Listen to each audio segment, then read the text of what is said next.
15/5/1972 Poes garden, Veda நிலையம், புதுமனை புகுவிழா, கிரக பிரவேசம், புலர்காலை பொழுது, நாதஸ்வர ஓசை. தென்னிந்திய திரையுலகின் பட தயாரிப்பாளர்கள், இயக்குனர்கள், கலைஞர்கள், கதை வசனகர்த்தாக்கள், திரைப்பட பத்திரிகையாளர்கள் என திருவிழா போல பெருந்திரள். சளைக்காமல் சலிக்காமல் ஓடி ஆடி உபசரித்தார் ஜெயலலிதா. மாளிகை முழுவதையும் சுற்றி காட்டினார்.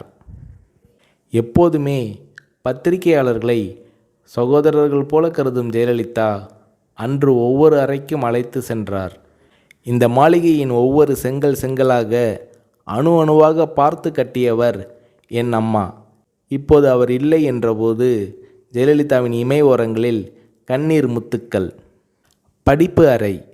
அங்கே 1000க்கும் அதிகமான தமிழ் மற்றும் ஆங்கில நூல்கள், படித்து முடித்த நூல்களில் குறிப்பெடுக்க அடிக்கோடுகள். உடை அலங்கார அறை. பட்டு புடவைகள் மட்டும் 5000க்கும் அதிகமாக இருக்கும். ஃபேஷன் புடவைகள் பல ஆயிரம். அலங்கார அறை. விதவிதமான ஒப்பனை பொருட்கள். நகை அலங்கார அறை. ஷெல்ஃபுகளில் பெட்டி பெட்டியாக தங்க வைர நகைகள். பிரத்தியோகமாக ஒரு நகை குடத்தை திறந்து காட்டினார் ஜெயலலிதா. ஒரு பெட்டிக்குள்ளிருந்து சில நகைகளை கையில் எடுத்தார். ஒளி வெள்ளத்தில் மின்னல் கீற்றுகள். இவை மைசூர் மகாராஜா என் முன்னோருக்கு கொடுத்தவை என்றார் ஜெயலலிதா. வரவேற்பு அறை.